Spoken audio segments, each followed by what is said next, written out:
ஏதோ தங்கச்சி பையனாச்சேன்னு உன்னை உயிரோட விட்டு வச்சிருக்காரு. நானும் அப்படிதான். தாய் மாமங்கிறதுனாலதான் விட்டுட்டு வந்திருக்கேன். வேற யாராவது இருந்தா விட்டுட்டு வந்திருப்பேன். என்னடா சொன்ன? எங்க அண்ணனை பார்த்து என்னடா சொன்ன? சொல்லுவியா? சொல்லுடா, சொல்லுவியா? சொல்லு. அம்மா, உன்கிட்டயும் அப்பா கிட்டயும் நான் எத்தனை தடவை கங்காவை எனக்கு கட்டி வைங்கன்னு கெஞ்சி கேட்டிருப்பேன். யாராவது காது கொடுத்து கேட்டீங்களா? உங்க எல்லாருக்கும் ஐயா வேணும், ஆனா எனக்கு என் கங்கா தான் வேணும். வேற என்ன பண்ண சொல்றீங்க? எல்லாத்தையும் சந்திச்சுதான் ஆகணும். டேய், இவ்வளவு தூரம் நாங்க சொல்றோம், திரும்ப திரும்ப நீ அதே சொல்லிக்கிட்டு இருக்க. முத்தரசி, விட்டுரு. சந்திச்சுதான் ஆகணும்னு சொல்றான். சந்திச்சிடுறேன். உன்னை சந்தி சிரிக்க வைக்கிறேன்டா.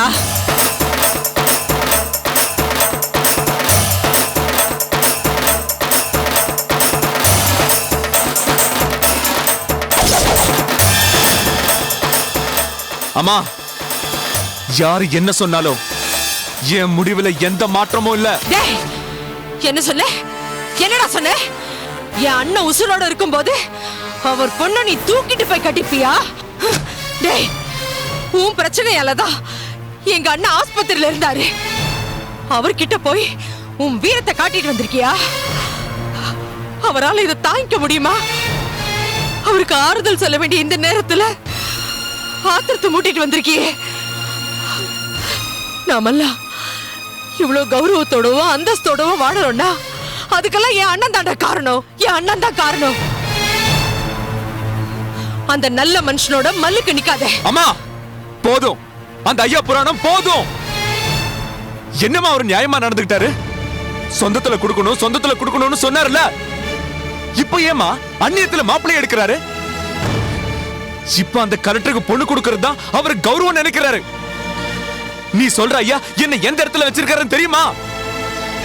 நான் ஏமா விட்டு கொடுக்கணும்? நான் ஏன் விட்டு கொடுக்கணும்? நான் என் முடிவை மாத்திக்கவே மாட்டேன். ஓஹோ, இதுதான் உன் முடிவுனா நான் சொல்ற முடிவை நீ கேளுடா. உன்னால என் அண்ணனுக்கு ஏதாவது அசம்பாவிதம் நடந்ததுன்னா அதுக்கப்புறம் என் அண்ணன் முகத்துல என்னால முழிக்கவே முடியாது. நான் உயிரோட இருக்கிறதுலயும் அர்த்தமே இல்லை. டேய், நீ செய்யறதையெல்லாம் பார்த்துக்கிட்டு உனக்கு அம்மாவா இருக்கிறத விட என் அண்ணனுக்கு தங்கச்சியா இருந்து நான் சாகிறதே மேல்டா. காலையில உன் அம்மா இந்த வீட்டுல பொணமா இருப்பா. என் பொணத்தை தாண்டிட்டு போய் நீ என்ன சாதிக்கணும்னு நினைக்கிறியோ சாதிச்சுக்கோடா.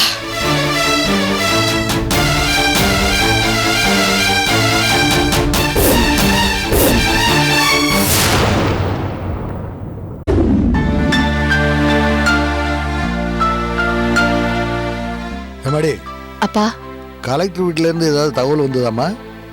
இல்லப்பா, அவர் எதுவும் பேசல. ஆனா அத்தை தினமும் ஃபோன் பண்ணி விசாரிச்சிட்டு இருக்காங்க. அக்ஷய திருதி அன்னைக்கு வீட்டுக்கு வரேன்னு சொன்னாங்கப்பா. அப்பா, எனக்கு தான் பயமா இருக்கு. பயமா இருக்கா? ஏமா? ஜெயச்சந்திரன் மாமா வந்து சண்டை போட்டதை நினைச்சா பயமா இருக்குப்பா. அட என்னம்மா நீ, அவன் பொடி பையன், வேகத்துல ஏதோ உளறிட்டு போறான்.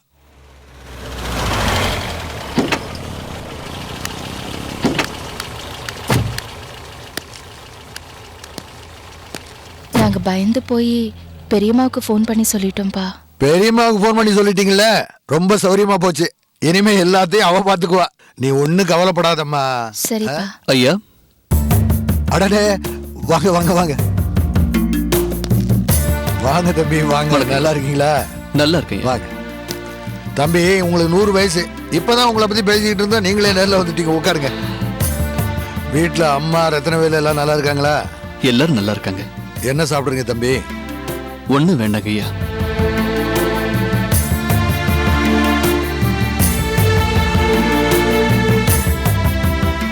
தம்பி, வீட்டுக்கு வந்தவங்களை உபசரிக்கிறது தான் என்னுடைய பழக்கம். நீங்க ஏதாவது சாப்பிட்டாதான் எனக்கு மனசு திருப்தியா இருக்கும். சொல்லுங்க, என்ன சாப்பிடுறீங்க? சரி, காஃபி போதுங்க ஐயா. கங்கா, காஃபி கொண்டாமா. சரிப்பா. அப்புறம் சொல்லுங்க தம்பி, ஏதாவது விஷயமா வந்திருக்கீங்களா? கும்பகோணம் வரைக்கும் வந்தேன். அதான் அப்படியே உங்களையும் பார்த்துட்டு போலான்னு தான். வாமா, குடுமா, எடுத்துக்கங்க. தேங்க்யூ. சாப்பிடுங்க தம்பி. தம்பி, உங்ககிட்ட ஒரு விஷயம் சொல்ல மறந்துட்டேன். கங்கா, பரீட்சை விஷயமா தம்பிகிட்ட சொல்லிட்டியா? அத்தைக்கிட்டையும் மாமா கிட்டையும் சொல்லிட்டேன்ப்பா. அம்மாவும் அப்பாவும் சொன்னாங்க. உங்ககிட்ட ஒரு வார்த்தை கேட்காம முடிவெடுத்துட்டோம். அதனால என்னங்க ஐயா, இது சரியான முடிவு தான். கல்யாணத்தன்னைக்கு எக்ஸாம் எழுதுனா தான் சரியா இருக்கும். இல்லைன்னா 1 வருஷம் தள்ளி போயிடும்.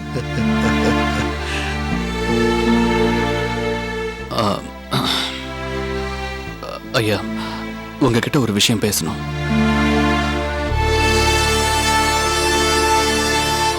சொல்லுங்க தம்பி.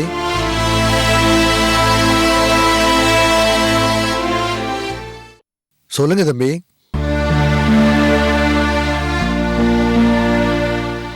இல்ல, உங்ககிட்ட தனியா பேசணும். தம்பி, எனக்கு என் பிள்ளைங்களுக்கு இடையில எந்த ரகசியமும் கிடையாது. தாராளமா சொல்லுங்க. இல்ல, ஜெயச்சந்திரனை பத்தி பேசணும். ஜெயச்சந்திரனை பத்தி நான் கேள்விப்பட்டதெல்லாம் ரொம்ப தப்பா இருக்குங்க ஐயா. உங்ககிட்டயே வந்து தகராறு பண்ணான்னு கேள்விப்பட்டேன். ரொம்ப அதிர்ச்சியா இருந்தது. நான் வேணா போலீஸ் மூலமா ஜெயச்சந்திரன் மேல நடவடிக்கை எடுக்கட்டுமா? அதெல்லாம் வேணாம் தம்பி. ஏற்கனவே நீங்க தான் அவனை கைது பண்ணிட்டீங்கன்னு அவங்க அப்பா தப்பா பேசிட்டு இருக்காரு. இதெல்லாம் நீங்க ஒன்றும் பெருசா எடுத்துக்காதீங்க. அதுக்காக ஜெயச்சந்திரன் இப்படியே சண்டை போட்டுட்டு இருந்தான்னா அது சரியா வருங்களையா? அவனை நான் சரி பண்ணிக்கிறேன் தம்பி, நீங்க ஒன்றும் கவலைப்படாதீங்க. உங்களுக்கு தான் தெரியுமே நம்ம ஆளுங்க எப்படி இருப்பாங்கன்னு. ஒரு நேரத்தில் சண்டை போட்டுக்குவாங்க, இன்னொரு நேரத்தில் சேர்ந்துக்குவாங்க. உங்க அப்பா காலத்துல இருந்தே நம்ம சமூகத்துல ஒட்டாம வாழ்ந்துட்டீங்க. அதனால இந்த உறவு முறை, சண்டை சச்சரவு இதெல்லாம் உங்களுக்கு தெரியாது. ஜெயச்சந்திரன் யாரு? நம்ம ரத்தம் தானே. அதான் என்கிட்ட மல்லுக்கு நிக்கிறா.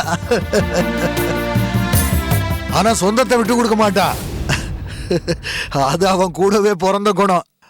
இது சம்பந்தமா நீங்க ஒன்றும் பெருசா யோசிக்க வேணாம், நான் பாத்துக்கிறேன். நீங்க கல்யாண வேலையை பாருங்க. ஜெயச்சந்திரன் என்கிட்ட வந்து வம்பு பண்ணப்ப நானும் ரொம்ப கோபமா தான் சத்தம் போட்டேன், சும்மா அவனை பயமுறுத்துறதுக்காக. மற்றபடி அவனால பிரச்சனையோ ஆபத்தோ எதுவும் வராதுப்பா, நீங்க ஒன்றும் கவலைப்படாதீங்க. ஐயா, ஒரு வகையில நீங்க எனக்கு மாமனாராக போறீங்க. இன்னொரு வகையில நீங்க ஊருக்கு பெரிய மனுஷன். மருமகன்ற முறையில மாமனாருக்கும், மாவட்ட கலெக்டர்ங்கிற முறையில ஊர் பெரிய மனுஷனுக்கும் நான் உதவியா இருக்க விரும்புறேன். என்கிட்ட நீங்க எப்போ வேணாலும் உதவி கேட்கலாம். ரொம்ப சந்தோஷம் தம்பி. என் மேலேயும் என் குடும்பத்து மேலேயும் இவ்வளவு அக்கறையா இருக்கிறத நினைக்கும் போது எனக்கு ரொம்ப சந்தோஷமா இருக்கு. எங்க குடும்பத்துக்கு ஒரு நல்ல மருமகனாகவும் என் பொண்ணுக்கு ஒரு நல்ல கணவனா இருப்பீங்கன்னு நினைக்கும் போது எனக்கு ரொம்ப பெருமையா இருக்கு தம்பி. அப்படி இல்லைங்க, என்ன பொறுத்த வரைக்கும் உங்க குடும்பத்துக்கு மருமகனா வரத்துக்கு நான் ரொம்ப கொடுத்து வச்சிருக்கணும். மாவட்ட கலெக்டர்ங்கிறத விட ஐயாவோட மருமகன்னு சொல்லிக்கிறத தான் நான் பெருமையை நினைக்கிறேங்கய்யா. அப்ப நான் வரேங்க. சரி தம்பி, கொண்டாங்க. ஐயா, பரவாயில்ல, கொடுங்க தம்பி. இந்தாமா. வரேன். சரிங்க. வரேங்க. நல்லது தம்பி. சரி, வரேன்.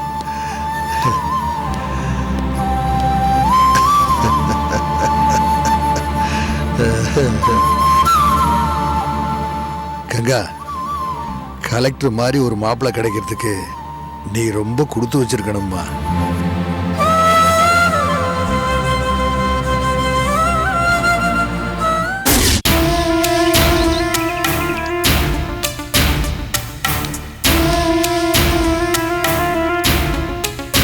அங்க என்னத்த மாமா பாத்துட்டு இருக்கீங்க?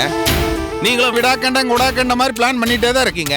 யானைக்கு அடி சேர்க்கிற மாதிரி நமக்கு சறுக்கிட்டே தான் இருக்கு. எந்திரிக்க முடியலையே. ஆமா மாப்பா, நாம் அந்த கங்கா கல்யாணத்தை நிறுத்துறதுக்கு எவ்வளவோ முயற்சி பண்றோம். ஆனா ஒவ்வொரு முயற்சியும் ஐயாவுக்கு சாதகமா தான் முடிஞ்சுக்கிட்டு இருக்கு. நிச்சயத்தை நிறுத்துறதுக்காக ஜெயச்சந்திரன் என் மகன்னு கூட பார்க்காம ரேஷன் அரிசி கடத்தல்ல அவனை மாட்டி விட்டேன். நாம நினைச்ச மாதிரியே ஐயா ஜெயச்சந்திரனை கெட்டவன்னு நம்பி நிச்சயத்தை ரத்து பண்ணிட்டாரு. ஆனா இப்ப கங்காவை கலெக்டருக்கு பேசி முடிச்சு நமக்கு மறுபடியும் தலைவலியை உண்டாக்கிட்டாரு.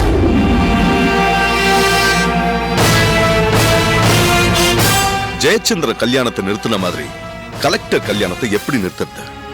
வேற ஒருத்தனை குற்றவாளின்னு சொல்லி ஜெயச்சந்திரனை வெளியே கூட்டிட்டு வந்துட்டேன். ஜெயச்சந்திரனை தூண்டி விட்டு ஐயா கிட்ட சண்டையும் போட வச்சேன். அந்த கங்காவை ஜெயச்சந்திரனும் கட்டக்கூடாது, அந்த கலெக்டரும் கட்டக்கூடாது. ஏன் மாமா, கஷ்டப்பட்டு ஜெயச்சந்திரனை வெளியில கொண்டுட்டு வந்தது நமக்கு பிரயோஜனம் இல்லாம போயிடும் போல இருக்கே. இல்ல மாப்ப, நீ நினைக்கிறது தப்பு. ஜெயச்சந்திரன் அந்த கங்கா கலெக்டர் கல்யாணத்தை நிச்சயம் நடக்க விட மாட்டான். நான் ஜெயச்சந்திரன் கங்கா கல்யாணத்தை நடக்கவே விட மாட்டேன். கடைசி வரைக்கும் கங்கா கன்னியாவே இருந்துதான் மாப்பிள்ள சாகணும். மாமா, பிசுறு இல்லாம யோசிக்கிறீங்க மாமா. நிழல் மாதிரி நாங்க எப்பவுமே உங்க கூட இருப்போம் மாமா. மாப்பிள்ளைங்களா, நீங்க இருக்கிற வரைக்கும் எனக்கு என்ன கவலை? வாங்க போலாம்.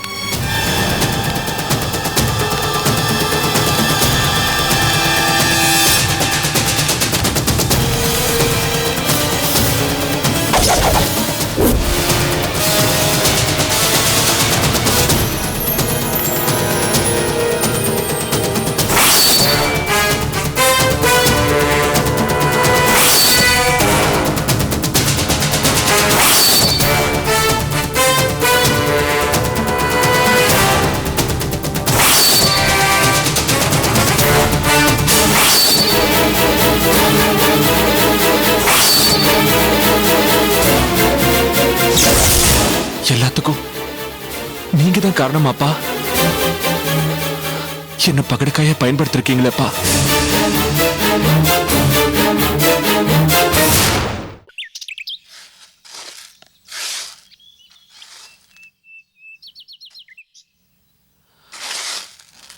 அம்மா, அம்மா, அம்மா. சீ, எந்த முஞ்சியோட என்ன பார்க்க வந்த? என் கண்ணு முன்னாடி நிக்காத, போடா. உன் கோவம் எனக்கு புரியுதுமா. நான் எல்லாத்தையும் யோசிச்சு பார்த்து ஒரு முடிவுக்கு வந்திருக்கேன். ஐயா நிம்மதியா இருக்கணும்னா நான் கங்காவை விட்டு கொடுக்கறத தவிர வேற வழியே இல்லம்மா.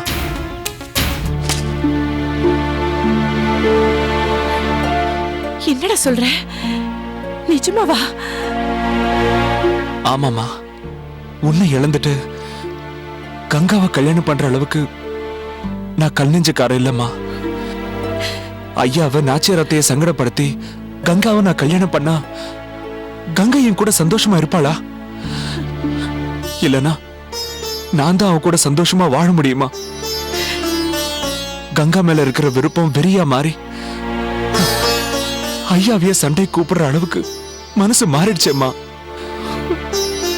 அம்மா, ஆபரேஷன் பண்ண உடம்புன்னு கூட பார்க்காம ஐயாவை சண்டை கூப்பிட்டனே, நான் எவ்வளவு கேவலமா நடந்துகிட்டேம்மா. ஜெயச்சந்திரா, உன்னை பெத்தப்போ கிடைச்ச சந்தோஷத்தை விட இப்ப நீ சொன்ன வார்த்தையை கேட்கும் போதுதான்டா எனக்கு நிஜமாவே சந்தோஷமா இருக்கு. அம்மா, ஐயா கிட்ட நான் நடந்துகிட்ட தப்பான நடத்தைக்கெல்லாம் ஒட்டு மொத்தமா அவர் காலில் விழுந்து மன்னிப்பு கேட்கணுமா? அவரு செருப்பால் அடிச்ச கூட நான் வாங்கிக்கிறேம்மா. என்னம்மா அப்படி பாக்குற? உன் மேல சத்தியமா சொல்றேம்மா, சாகர வரைக்கும் கங்காவுக்கு எந்த விதத்திலையும் நான் இடைஞ்சலா இருக்க மாட்டேம்மா. கங்கா எங்க இருந்தாலும் சந்தோஷமா இருக்கணும்மா. கங்கா கலெக்டர் கல்யாணத்தை நானே முன்னாடி இருந்து நடத்துறேம்மா. அதாம்மா நான் செஞ்ச தப்புக்கு பிராயச்சித்தம். அம்மா, ஆனா ஐயாவோட முகத்தை பார்த்து மன்னிப்பு கேட்கறதுக்கு எனக்கு சங்கடமா இருக்குமா. அவரு என்ன மன்னிப்பாரான்னு தெரியலையே. டேய், தப்பு செஞ்சவன் நீடா. நீ போய் அவர் காலில் விழுந்து மன்னிப்பு கேட்டா எங்க அண்ணன் கண்டிப்பா மன்னிப்பாருடா. வாடா, வா. சீக்கிரம் வாமா. இத வந்துட்டேன்ப்பா. வாடா, இப்படி உட்காரு. வெளியூர்ல இருக்கிற நம்ம சொந்தக்காரங்க பேர்லாம் சொல்றேன், நோட்ல எழுதிக்க. சரிங்கப்பா.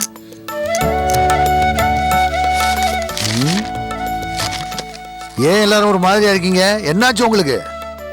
அது ஒண்ணு இல்லைங்கய்யா, ஜெயச்சந்திரன் தம்பியை நினைச்சாதான். அட விடுமா, அவன் நான் தூக்கி வளர்த்த பையன். என் கூட சண்டை போடுறேன்னு சொன்ன முத்தரசு விட்டுருவாளா? நானே மறந்துட்டாத நீங்க ஏமா நினைச்சிட்டு இருக்கீங்க? சரி சரி, உனக்கு வேண்டியவங்க சொந்தக்காரங்க இருந்தா சொல்லு, அவங்க பேர் எழுதிக்கலாம் முதல்ல. இருக்காங்க ஐயா. யாருமா அது? நாச்சியார் அக்கா, கார்த்திக், சரவண, இளவஞ்சி, இவங்கெல்லாம் தான் என் சொந்தக்காரங்க.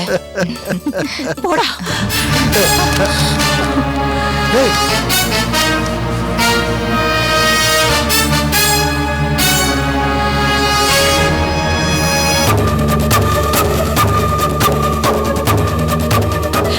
அண்ணே, உங்க பலம் என்னன்னு இவனுக்கு தெரியல. என்ன 4 சாத்து சாத்துங்க.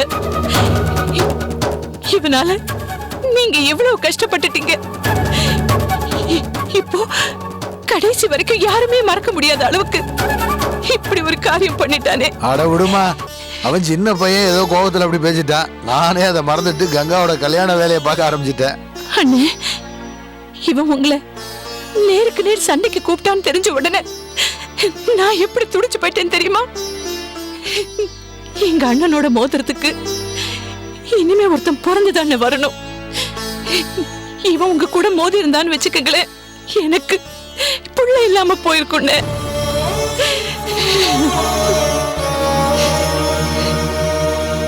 அண்ணே, நானும் உங்களுக்கு எவ்வளவோ கஷ்டம் கொடுத்துட்டேன்.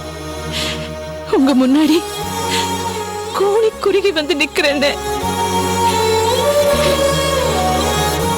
அண்ணே, உங்களை கெஞ்சி கேக்குறேன்னு என்னையும் என் பிள்ளையையும் மன்னிச்சு ஏத்துக்குங்க. இதுல மன்னிக்கிறதுக்கு என்னமா இருக்கு? அண்ணன் உறவு வேணும்னு நீ பாசத்துல சண்டை போட்ட, இவனும் மாமா உறவு வேணும்னு பாசத்துல சண்டை போட்டான். இதுல என்னமா இருக்கு? விடுமா. அண்ணே, நீங்க 1000 சமாதானம் சொன்னாலும் உண்மையிலேயே நான் உங்க மனசை ரொம்ப நோகடிச்சிட்டேன்னு. ஏன் தங்கச்சியா இப்படி எல்லாம் செஞ்சுட்டான்னு நீங்க எவ்வளவு வேதனைப்பட்டிருப்பீங்க.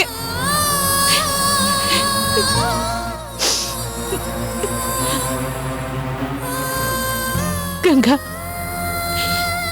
நீ எனக்கு மருமகளா வரணும்னு நான் ஆசைப்பட்டேன், போராடினேன். அதனாலதாம்மா இவ்வளவு பிரச்சனையும். என் அண்ணன் என்ன மனசார மன்னிப்பாரா? அத்தை, அப்பா உங்க மேல உயிரியே வச்சிருக்காரு அத்தை. நீங்க எத்தனை தடவை அப்பா கிட்ட சண்டை போட்டிருக்கீங்க? அப்பெல்லாம் அப்பா என்ன சொல்வார் தெரியுமா? என் தங்கச்சி என்கிட்ட எத்தனை தடவை சண்டை போட்டாலும் அவ என்னைக்கும் என் தங்கச்சி தானே பெருமையா சொல்வார். அண்ணி, ஜெயச்சந்திரன் தம்பிக்கு கங்காவை கொடுக்கணும்னு ஐயா கிட்ட நான் தான் சொன்னேன். ஐயாவும் ரொம்ப சந்தோஷமா சம்மதிச்சாரு. ஆனா இடையில என்னென்னமோ நடந்து போச்சு அண்ணி. தம்பி எங்க வீட்டு மருமகனா வர்றதுக்கு எங்களுக்கு தான் கொடுத்து வைக்கல.